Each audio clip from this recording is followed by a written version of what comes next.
Hello and welcome to The Ticket, the podcast where we explore the cutting edge of customer service and support. I'm Bobby Stapleton, Senior Director of Human Support here at Intercom.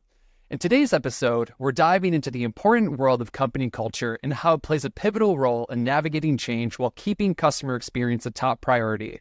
Our guest is Robert Richman, Chief WOW Officer, Cultural Strategist, and author of The Culture Blueprint. Robert has made a significant impact in helping Fortune 500 companies like Google, Toyota, and Zappos create high-performance cultures that not only inspire employees, but also drive exceptional customer service. Today, we'll uncover the secrets behind building a culture that can adapt to change and continue to wow customers. Robert, welcome to the show. Thanks so much for having me. So let's jump right into it. So at Zappos, you emphasize the importance of aligning company culture with customer service. Why is that so important? Yeah, because the culture is really what's driving everything. And the culture, what it comes down to are the expectations of people, whether that are either spoken or unspoken. The strong cultures make it very, very clear, articulate, and they stay in integrity with those. And I'd say the connection to the service level is that it goes back to this idea of kind of a military quote that says, we don't rise to the level of our expectations, we fall to the level of our training. And what that means is whatever we're doing on a daily basis, day in and day out, is what we're going to do easily when we're in that stressed out moment with a customer or anyone else. So if you've got a culture that's of service, not just customer service, but a culture of service itself, where everyone's of service to each other, then it's just another moment when you're on the phone with a customer. There's a fellow speaker of mine, Bo Eason, who was a safety in the NFL, and he would tell a story of Jerry Rice and said that at practice, a lot of the wide receivers and tight ends would catch the ball, then run it back, catch the ball, then run it back. But Jerry Rice would catch it, run to touchdown, catch it, run to touchdown every single time in practice. And he said, why do you do that? And he said, simple, every time the ball touches my hand, there is a touchdown. And so he's got that muscle memory of every time. So if you have a culture that's of every interaction, high service level, every interaction, how do I help? How do I contribute? All of those, then being on the phone or in a chat or anything with the customer is just another hour, just another day.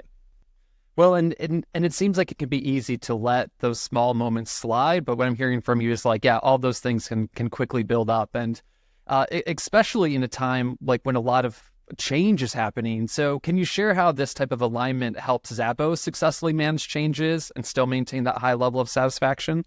Yeah, definitely. It's really how I got to say for people who are planning culture out there, it's really driven by two things, recruiting and training. Because once they're in the doors, they can either really do amazing things for your company or could commit gross negligence and bring your company down. So who you let in and why is really, really important. Okay, so I wanted to share an example of this, of what happens when you get that high-level type of people in there. So there was a time where the systems got hacked at Zappos. And if you don't have a high-performance culture of people who are really service-oriented, what will they do? They'll say, oh, well, computers are down. Guess we got to wait for IT to show up. What happened at Zappos?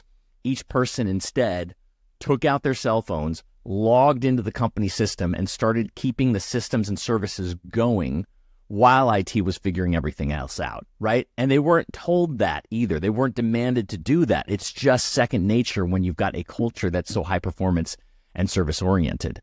That's a cool story. Like, what do you think that boils down to? Is it just a culture that's rich enough that people felt the ownership for it? Or does it take a crisis for people to feel that degree of ownership? How do you see that in the small everyday moments as well? In the everyday moments, it's really interesting. There was a reporter from the Harvard Business Review that came to interview people at Zappos. And at the end of it, I hosted him there and he sat me down and he said, I've never been in a place like this. I've met with heads of state. I've met with world-class CEOs. I've interviewed everybody, and I've never felt so welcome as I do here. And there was a slight tear in his eye. And I said, what was it? Did you have some mind-blowing conversation? And he said, no, it's just in the way they say, hi, how are you? Look me in the eye, ask me a question, really care about me and how my day is going. And, they didn't even really know who he was. It wasn't like he had to introduce himself as this bigwig first. Right? And that's the power of a strong culture, is that it applies to everyone at every time. And that's when you know that it doesn't matter what comes up, because people are going to be of that mindset whenever anything comes up. That's awesome.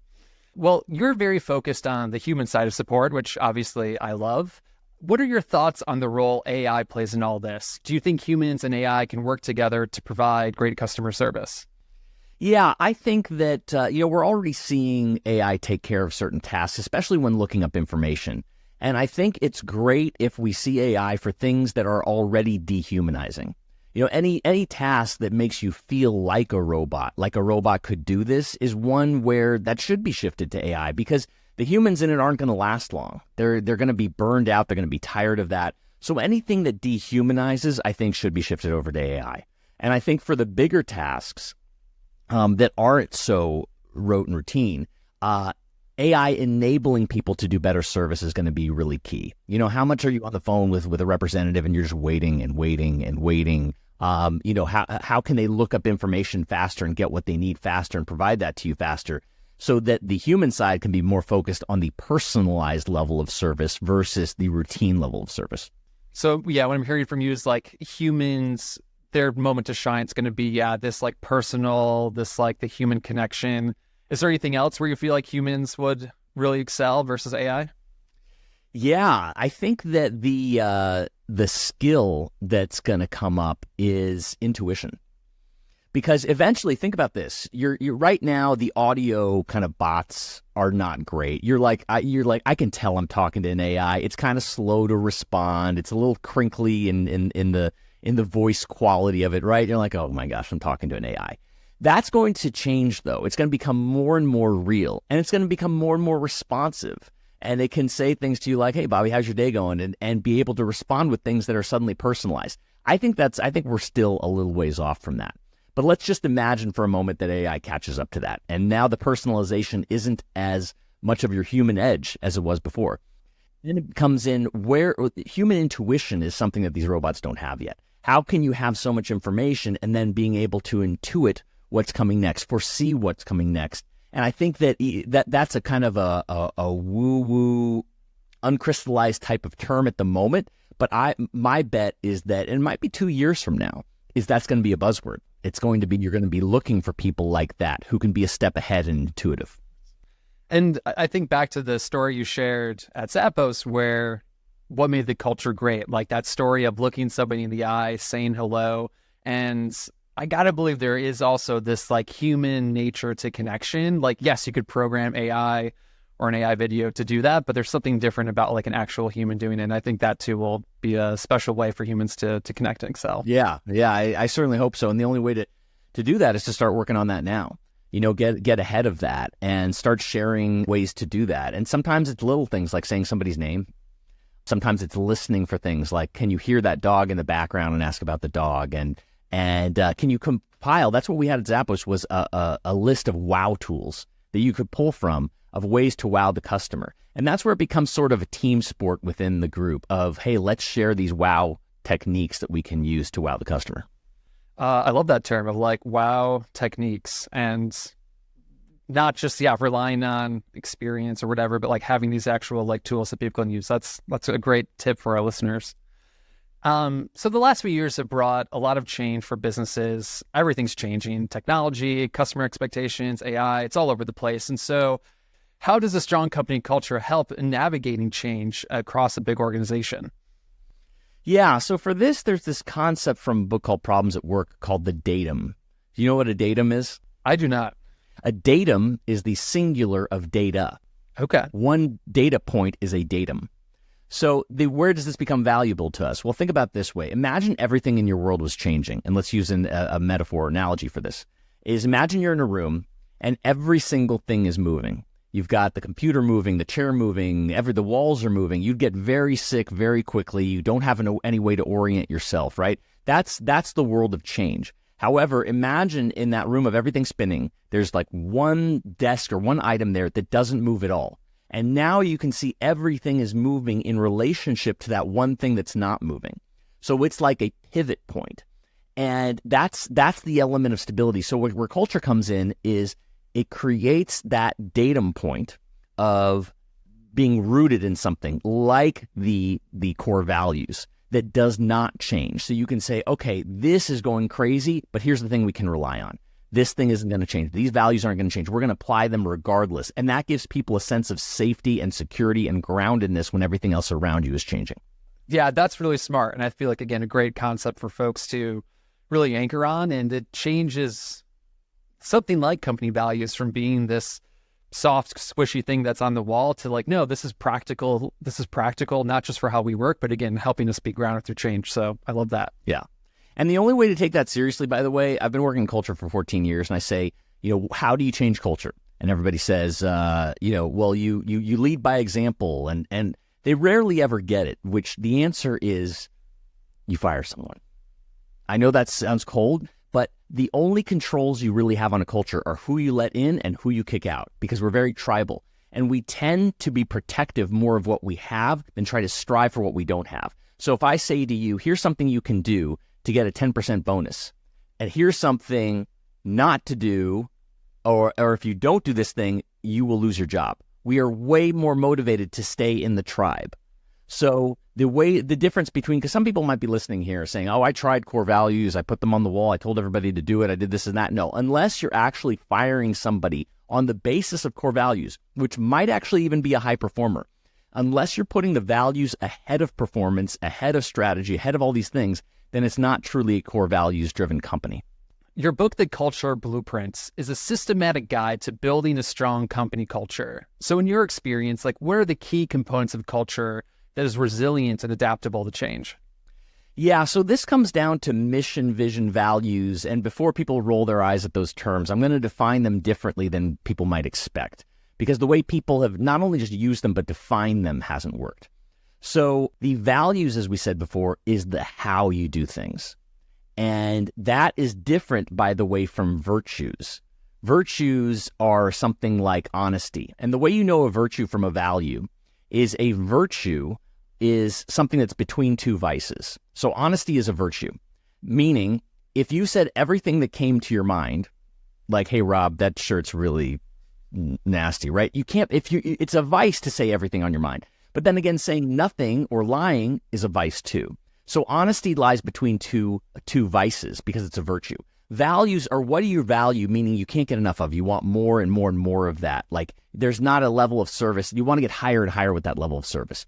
You want to get more and more innovation, whatever those are. So clearly defining the values and hiring and firing by them, that's your highest leverage tool. And then when it comes to mission and vision, vision is the what, mission is the why. So a mission, like at Zappos, is to live and deliver wow. Because we love doing that. You don't get enough of it. You're like, just great. Let's keep living this high or low, right? So to live and deliver wow. And then the vision, this is really key, is people can't see and imagine themselves in a vision if that vision will take longer than 3 to 5 years to accomplish. If you say we want to get 10 million customers, whatever, and that's going to take 20 years, people check out. So you need a vision that can be verified accomplished within 2 to 5 years. And so, for example, for Zappos, that was at one point be the biggest shoe store in the world. Boom, did that. Have the best level customer service. American Express rated us #1 customer service according to their customers. Boom, did that. Top place to work, got on the top 10 of Fortune's best place to work. And all these were in 2 to 5 year periods. So I would take a look at those goals, those visions. Can you cut it down to that? Can you make it verifiable? Because then people will come together and be a part of it because they feel like they can see themselves in that vision.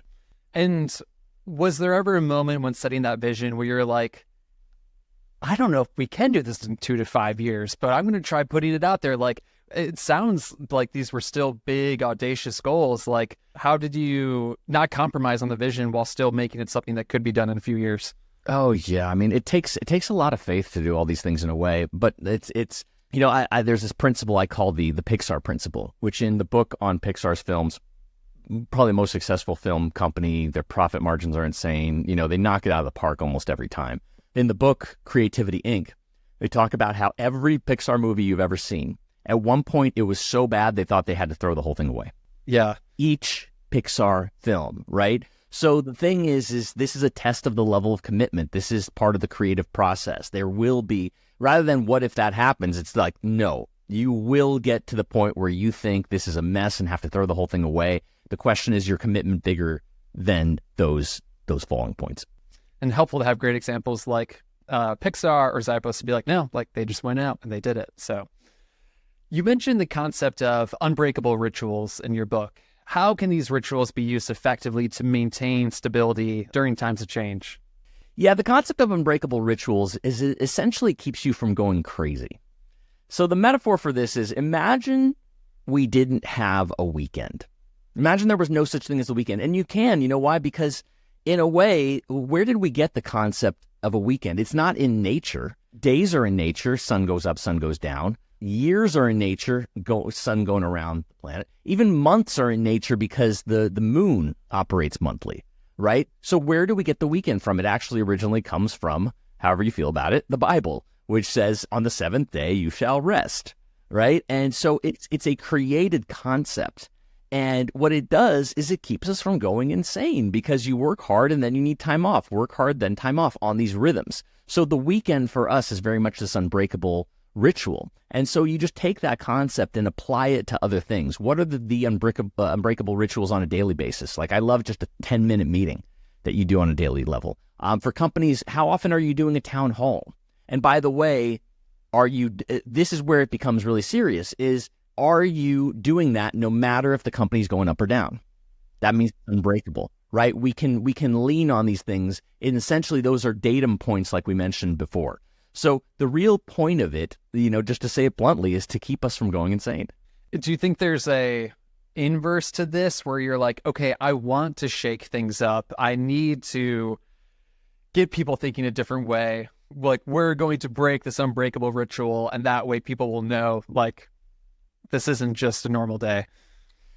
I've seen that the only way that works is if everybody's aligned to a goal that has to happen at that moment. So, for example, when that hack happened at Zappos and everybody came in for the weekend, it was really a team building in a way, and there was an end point to it. I heard a company, I won't say the name, they said, hey, everybody, we've got to change from these 8-hour days to 12-hour days because we really got to crank this out. And people couldn't get behind it because it wasn't like we've got this deadline in 2 weeks. We got to just really push it through and then we'll make it, right? No, it's just saying we're just going to work harder. Wait, why? So you only break that if people will feel a huge sense of accomplishment for having broken it, because otherwise it's really signaling that the leadership is out of control. That's smart. How can companies ensure that customer delight remains a priority when they're undergoing all these changes and transformations? Yeah, I'd say for that, you have to compartmentalize. So what does that mean? Well, there's a concept in extreme programming, a type of computer software programming, where the team gets together and they are protected from outside distractions so that they can focus on shipping the software, right? And so they don't have to worry about a whole bunch of other things. And the question for the company is can you compartmentalize that? Can you say, okay, look, we're dealing with this change. Here's when and where we're going to deal with it. Just focus on what you're doing. You're fine. We're going to solve this problem here and at this time. And then you create these boundaries to create a safe space with what you're doing. Where this gets really violated is when you just mix them up and you call people into emergency meetings and you break meetings and you don't show up to this one, and then chaos happens. If it's a culture of chaos, people feel stressed. They don't deliver their best service and performance during stress. So it's really about how can you compartmentalize those times and protect your people from being distracted during these times of change. Yeah, and companies will talk about peacetime and wartime, but I think it's really good advice that like if you have the ability to say like, this is, the finish line we're trying to get to, or we're compartmentalizing it to this point. Like it's a night and day difference than we're working 12 hours forever. Yeah, because think about the wartime analogy too. Like you go for your tour of duty and then new forces come in and you go out. Granted, you could die, obviously, but the thing is they're not saying, okay, we've got this one round of forces. They're going to be there. They're going to win the whole thing. No, you work hard and then you shift out, right? So that's why the wartime analogy for companies, I think, only works for a battle instead of a war. Yeah. If we're in a battle that is contained and can be won, great. If you go for war analogy, unless you got waves of other troops coming in, don't use that war analogy. Yeah, that's back to that, like compartmentalizing. That's smart. So you've noted that resolving customer problems significantly increases a customer's lifetime value. How can a company's culture empower employees to prioritize customer delight, again, even when facing some challenges? Yeah, so the case that you're referring to there, just to make it clear to everybody, is the data was analyzed at Zappos by the finance department about what the lifetime value of a customer is. And they then parsed the data by a lifetime value of a customer who simply had great experiences and lifetime value of a customer who had an experience that needed to be resolved and was resolved to completion. And that latter customer who had a problem, mind you, called in for service, got the help, their lifetime value was 2 to 6 times higher than a customer who never had a problem, right? So then the one is for the company to really understand this and know this and how service and resolution can really work. And then the question becomes, how does this apply to the front-end worker who's doing this? Because that front-end worker could say, well, great, I don't see any of that profit, right? They might say that. You won't have that problem if you really invest in culture work and get a strong service-oriented culture. You won't have that problem. But let's say you're like, you know what, Rob, I'm hearing you. I can't just replace everybody right now. What the heck am I going to do? In that case, I would make it a game of some kind. How can people win by some of these levers going up and get people invested in the game? It's kind of like, have you ever watched a sports game and then like compared it to when you even just had $5 on the line for it and how much more invested you were for that, right? It was $5, but you're still more invested. So that becomes more of a game. And that's like, how can you get your people more invested in the process like a game like that, but also educating them on this deeper principle that a resolved case is actually great. And that's why I would use this phrase all the time, which is frustration is gold. If you've got a frustrated customer, it means that they really want to resolve it. The worst thing is if you have a customer walk away and doesn't even say why, because they don't even want to deal with you. They just want to go away. A frustrated one is a great opportunity. And I would bet $5 that principle's probably universal, but in your experience, like, yeah, that finance at Zappos, do you think that applies to most other companies as well? Well, there's resolving issues and there's resolving issues, right? Did I have to take 3 hours on hold, or my call got cut off and then had to call back? And then remember, it's resolving to their satisfaction, not only of the result, but of the process. You know, there's a big difference where when you call Zappos, you get your phone call answered within less than a minute, right? That's very different from being on hold for a long time. That's a very different experience. So the question is, what kind of experience are you creating? It's not just resolving it. That makes sense. So for companies looking to overhaul their culture or build one from the ground up, like what are some first steps that they should take to ensure that we're having this good like employee and customer benefit? Yeah, the first step is really listening. It's always listening. From a customer perspective, I believe that's the NPS process, Net Promoter Score, with the open loops of how you get from a whatever the score is to a 10. I won't go into the NPS system unless you'd like me to. Everybody who wants to, if you want to know about it, read the red cover version of the book, The Ultimate Question by Fred Reich, held out of Bain Consulting. It's a game changer in terms of customer service and how NPS works to your advantage. So that's how you listen to customers.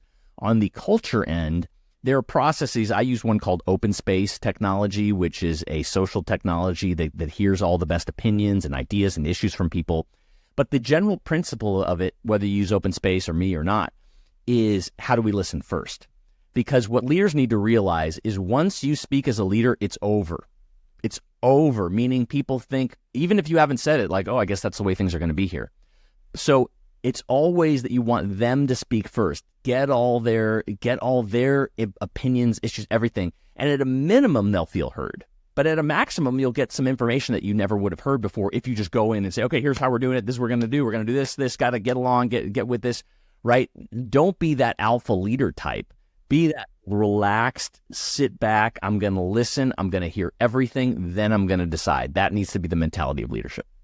What would be your advice to the leaders that like think they have all the answers and that's what's jumping them to be the ones to talk first? I would say, don't believe me. Test me. Test these theories out. You tell me after doing that if you didn't get more and better information that shifts your point of view. I mean, what's a general going to do, to use these battle analogies, right? You have to look at the battlefield. You have to see what you're dealing with. Why would you just go in with a strategy and just focus on that? So I'd say that for one. And the other is to just slow down, essentially. There's another military term to use these analogies of slow is smooth and smooth is fast. How can you slow things down to figure out what works and then throw gas on that fire? And that's going to take slowing down to do that, slowing down and listening. That makes sense. I like that. Slow is smooth and smooth is fast. I like it. So lastly, what advice would you give the leaders who are struggling to maintain a strong company culture in the face of in the face of all this change? What advice would you give these leaders? Think about it this way. We are pack animals, essentially. And so what does that mean? That means we have a lot of communication that goes on without words, just by how we're acting, just how our body language is. What do you think of if your CEO walks in sweating, late, said, "Oh, sorry guys, board held me back. Can you catch me up?"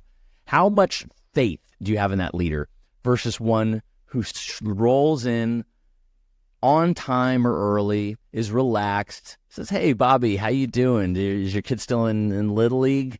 Now you're like, "Oh, we've got this. Like, I think we're going to be okay." That's a very, very pack animal mentality, which is why I tell leaders, don't ever, ever be late. Because what you're signaling is you're out of control. It means somebody else is controlling you. It could be the board. It could be your COO. It could be anything, but you're signaling that you are not in control. Versus what Tony at Shea would do at Zappos. He was having meetings with Jeff Bezos of Amazon. But he would walk out of meetings if they're going late because he said, "Look, I've got another meeting to get to. I am honoring my time and my schedule and the people I need to meet with and respecting them." And then you get a lot of respect of your people by just breathing, slowing down. I challenge any leader listening to this to not just be on time, but be early for everything for a week. And tell me what happens to your stress levels. Tell me what happens to the amount of respect you feel from your people and your team. Tell me, the level of your own productivity versus trying to fit everything in and go as fast as you can. It's a game changer. Again, don't believe me. Be early for everything for a week. And then tell me about how much better you feel and how much more you got done. Yeah, that definitely sounds like one of those keystone habits where it seems like it could be something small, but has this cascade effect. And you're totally different experience by the end of the week. So good one for everyone to try out. So, well, awesome. Rob, those were all the questions we had for you. Again, thank you so much for chatting with us here at The Ticket. Everyone be sure to check out the Culture Blueprint and we'll talk soon. Thanks so much for having me.